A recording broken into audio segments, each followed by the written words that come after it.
I didn't put out a video yesterday because I didn't have anything to talk about. Lord didn't give me anything. But as I'm walking here today, I'm just talking to the Lord, and and I just started saying, I'm so glad I don't drink anymore. I'm so glad I don't smoke pot anymore. I'm so glad I don't smoke cigarettes anymore. And then I said, I'm clean and sober. Who would have ever thunk it? Well, God would have thunk it. So that's what I'm going to talk about. If you're struggling with an addiction, take it to the Lord. If you think you can't be healed or cured or whatever it is, you can be, because I'm walking, talking proof of it. I really am. I drank for 22 years every single day, and it was rum and Coke. I would go to work, I'd come home, first thing I'd do, mix me a drink. And way back in the day, I didn't even measure. I would just dump it in, however much I felt like, and then, the splash of Coke that went with it. As the day went on, it would be a splash of Coke. And then when I retired and I moved out here in the middle of nowhere, I was drinking in the morning. Yep, I'd get up, make my tea, in would go the rum, and I'd start my day that way. Only now I'm measuring my shots instead of just pouring it in. And I was drinking 6 shots a day, which is a half a pint plus every day of rum. And I was also smoking pot. Once I moved out here and retired, I was doing that too. Cigarettes I gave up back in 2007. I'd smoked for, 25 years, something like that. And I remember sitting on the back patio with my granddaughter, who was about 6 at the time. And I looked at her and I said, with a cigarette in my hand, I said to her, I know I'm being a hypocrite, but I want to say something to you. Do not ever in your life be tempted to pick up a cigarette. I said, because I don't want to be smoking this, but yet I am, because I'm addicted to it. She never smoked. She's going to be 26 this year. She doesn't smoke. Praise the Lord for that. But I was drinking then, and I would be drunk when she would be over, and I was a happy drunk. I wasn't one of those nasty, rip your face off and shove it down your throat kind of drunks. No, that wasn't me. In fact, my kids used to tell me, we like you better when you're drunk. Yeah. Anywho, so yeah, I wasn't one of those.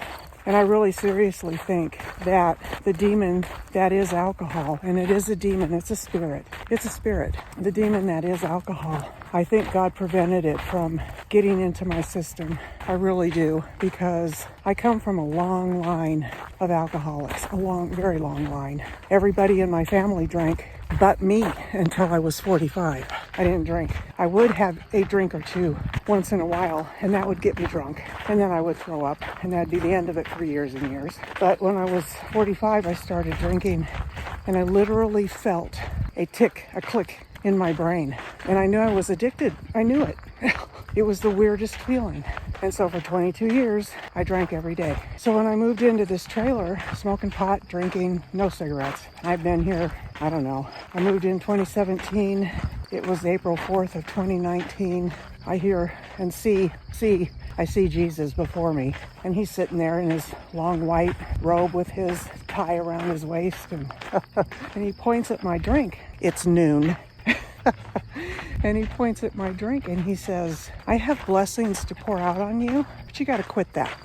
I quit the next day. Done. I threw out what I had. I don't know if I had any alcohol left by the time that day was over, April 4th. But I didn't have any the next day. There wasn't any in my house. I haven't had a drink since. So 2019, it's been 6 years since I've had a drink. No withdrawal. None. I had a headache for 10 days, and I think that was due to the getting off the Diet Coke, which was loaded with caffeine. None. No withdrawal. None. So I'm telling you, God can do this for you if you're addicted to alcohol. What it is it's a demon that gets in us. The demon didn't get in me. I never really felt like, I don't know how to put it. I didn't feel, no, I don't want to lie to you. I don't know how I felt about it. I knew I was addicted to it. I knew I was an alcoholic. My body was addicted to it. Oh, I gotta be quiet. Somebody's coming. Oh, yeah, I knew I was addicted to it, but I don't know if I craved it. I don't think I craved it. Like I had to get up. It was more of just, I drank out of boredom. I don't know how to describe it, but Anyway, regardless, what it does is your flesh is against you. It's against your spirit. And it wants you to be addicted to things. All kinds of different things, not just alcohol. Addicted to cigarettes and addicted to television, addicted to food, addicted to whatever it is you're addicted to. It wants you to be craving that and paying attention to that, because when you're not paying attention to the world around you, and you're not paying attention to God. God may be talking to you, but you're not listening because you're too busy shoving food in your face or a drink down your throat or getting high on your marijuana, like me, like I was. Believe me, the last thing I am is a judgment. I'm the pot calling the kettle black if I'm doing that. So your flesh wants you to keep drinking, and it's just, I want a little chipmunk. I haven't seen a chipmunk ever in this little place.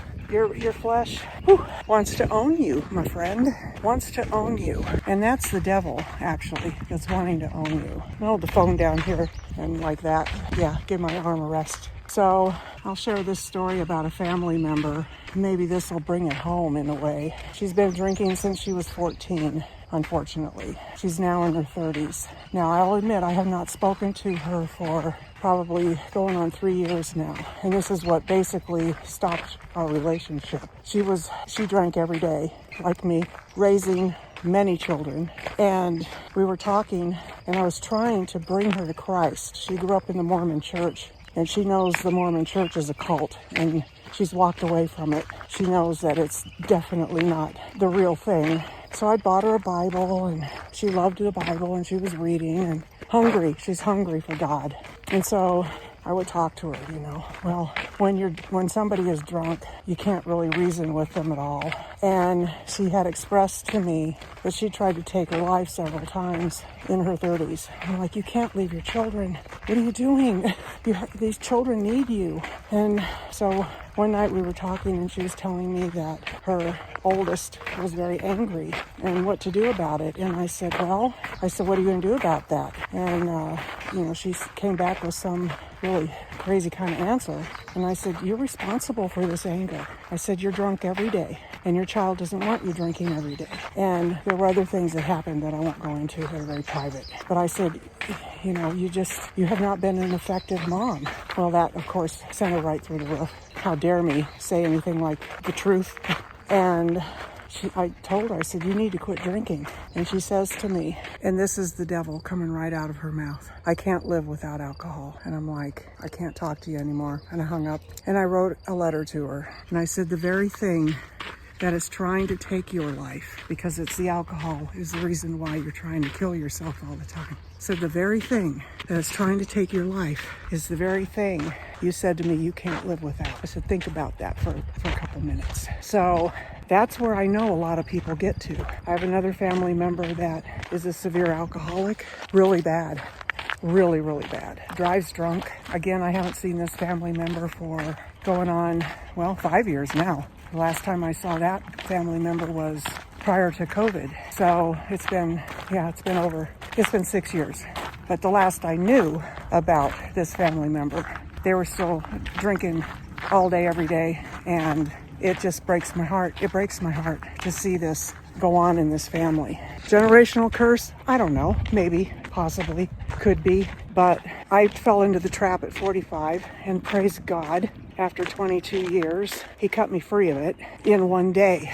And I watched my family members struggling because neither one of them want to drink. They don't want to drink. They've expressed it to me that they don't want to drink in their sober moments, not when they're drunk. In their sober moments, they express to me they do not want to drink. So I know what their true heart is. I pray for them, but my prayers have to be accepted by a willing vessel. That vessel has to be willing to say, I've had enough of this. Maybe I need to hit rock bottom. I just pray that rock bottom isn't death or an insane asylum or prison, because it could very well be for the one family member.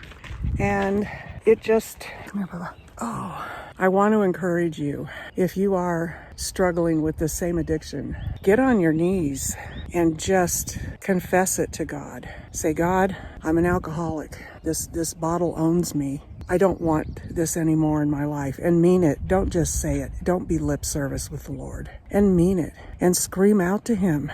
I need your help. I can't do this by myself, because in your flesh, we can't do anything for ourselves, regardless of what it is. And just scream out to him and sincerely mean it. He will free you. He will free you from this addiction. I'll put up some healing verses in this video that you can read, because he's the God of healing. He's the God of freedom. And when you drink, you are owned by the devil. You're not free. You are a slave to that drink. I used to be a slave to my alcohol, because if I wanted to get anything done, I had to get it done in the morning, because I would be too drunk to drive. I never would drive, no way. But I wouldn't drive anywhere when I was drinking. So by 2 o'clock, I was too late for me to go anywhere. So everything revolved around my drinking. With the marijuana, that's a different kind of a thing. It's not physically addicting. It is psychologically addicting. And once again, I continued to smoke pot until last year. So he was working on me, though. Every time I'd get in the Word, I would read anything about being sober-minded, and I would be like, yeah, but this is not drinking. This is smoking pot. But I'm thinking, am I sober-minded? No, I'm not. He was convicting me. He was really convicting me. And so I had some, and I threw it out. Well, then I turned right around, and I went and bought more. So when he was really convicting me, and I knew that I had to stop. I made a bargain with him. I said, I'm going to finish what I have, because I know if I don't, I'm going to want to go buy more. I said, I'm going to finish what I have here. I'm going to enjoy the living daylights out of it while I've got it. I was very honest with God. There's no sense in lying to him, because he knows you're lying. So why bother? And you're lying to yourself. So, if you want to lie to yourself, have at it, but don't lie to God. So that's what I told him. I said, when this is done, I'm done. And that's how I did it. I finished what I had. And you have to go buy the stuff. So it's not readily, I don't have to just walk out a door. People. Anyway, yeah, so I quit, and I haven't smoked any since. So I am, after how many years? I don't know. I was 45 when I started drinking. I smoked pot from the time I was 35, and then I had a reprieve from it for a while, and then I started again when they legalized it. So let's go from 35 to 66, 65, somewhere in there. I was not clean and sober, completely clean and sober. Now I am, and I am so grateful. My favorite thing to drink is water. No lie. And I remember back when I was in my 20s and early 30s, that was my favorite thing to drink, because I wasn't a drinker, and I loved water. I love drinking water. So don't be discouraged if you're addicted. You have to go to God. He's the only one that can do this for you. Drug counselors, Alcoholics Anonymous, I went to a meeting or two. No, it was not for me. It may be for you, but it was not for me. Because here's why. They keep you in your addiction. Even if you're sober, what do they say you are? You're recovering, okay? I'm a recovering alcoholic. You don't want to be a recovering alcoholic. You want to be a cured alcoholic, done alcoholic. I am not an alcoholic at all. I don't crave it. I don't want it. I never think about it. It never crosses my mind to have a drink, ever. It's like, it doesn't even hit my radar. So that's how I know that, you don't want to be recovering. No, you want to be done with it. And I'm telling you, friend, there's nothing like living a sober life. It's amazing. Everything is clear. Your thinking is clear. The way you handle your children is clear. The way you interact with other people is clear. It's non-confrontational. It's all the things that alcoholics do. You're not accusing everybody of your problems. You're not blaming everybody for your problems, which is what alcoholics do. Believe me, I know. So anyway, I'm going to put this out there. Blah, blah, blah, blah, blah, blah. I'm going to put this out today. When I get home, I'll get it edited and I'll put it up, because somebody needs to hear this. I don't know what made me turn on my phone. I wasn't out here to turn on my phone.